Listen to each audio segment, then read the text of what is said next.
Tahun ajaran baru 2023-2024 akan segera dimulai setelah para siswa menikmati libur panjang semester genap. Banyak yang sudah tidak sabar untuk segera memulai tahun ajaran baru ini.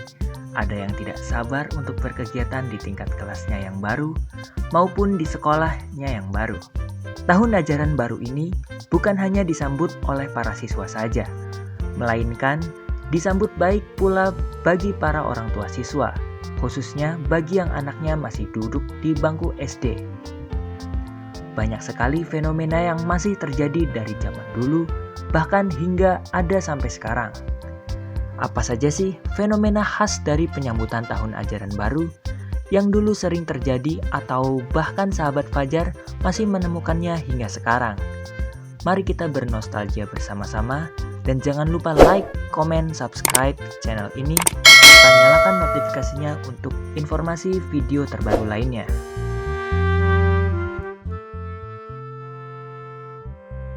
Menjelang tahun ajaran baru, biasanya toko seragam dan perlengkapan sekolah mendadak ramai pengunjung, yang biasanya dipadati oleh para orang tua murid untuk membelikan anaknya perlengkapan sekolah yang baru untuk menyambut tahun ajaran baru. Hal ini karena pakaian anaknya di semester lalu sudah tidak muat, jadi mereka membelikannya yang baru untuk anaknya. Tak sedikit pula orang tua membelikan perlengkapan sekolah lainnya untuk menimbulkan rasa semangat belajar anaknya dalam menyambut tahun ajaran baru, seperti tas baru, alat tulis baru, hingga sepatu baru. Rebutan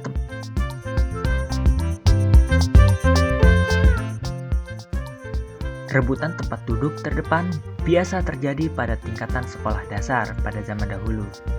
Tetapi apakah sahabat Fajar juga masih menjumpainya pada zaman sekarang?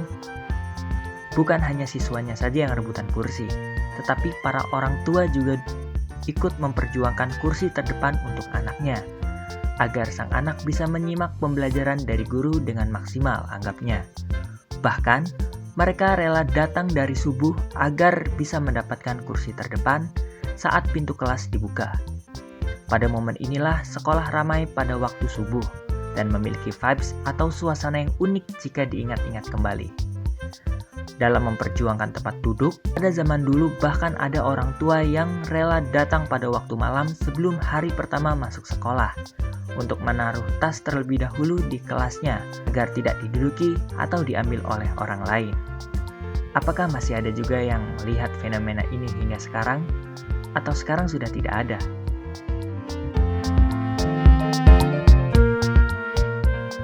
Masa pengenalan lingkungan sekolah atau MPLS biasanya ada di jenjang SMP dan SMA. Pada kegiatan ini, para siswa diberi kesempatan untuk lebih mengenal sekolah yang akan menjadi ladang ilmu bagi mereka. MPLS ini biasanya masih diperbolehkan untuk memakai seragam sekolah jenjang sebelumnya.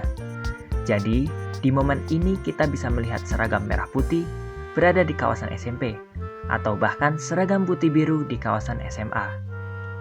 MPLS juga identik dengan kegiatan-kegiatan seru di dalamnya. Di masa ini, para siswa belum mulai belajar bersama para guru, melainkan banyak kegiatan untuk pengenalan sekolahnya dan dibalut dengan gimmick-gimmick yang ikonik. Seperti para siswa biasanya diberi teka-teki nama barang yang harus dibawa pada saat kegiatan MPLS berlangsung. Seperti contoh, para siswa disuruh membawa air desa. Apakah yang dimaksud air desa itu? Ya, itulah serba-serbi kegiatan dalam menyambut tahun ajaran baru. Tulis di kolom komentar kira-kira apa lagi yang biasa terjadi di tahun ajaran baru. Selamat menempuh tahun ajaran baru bagi para pelajar. Terus semangat belajar dalam upaya meraih cita-cita, serta membanggakan kedua orang tua.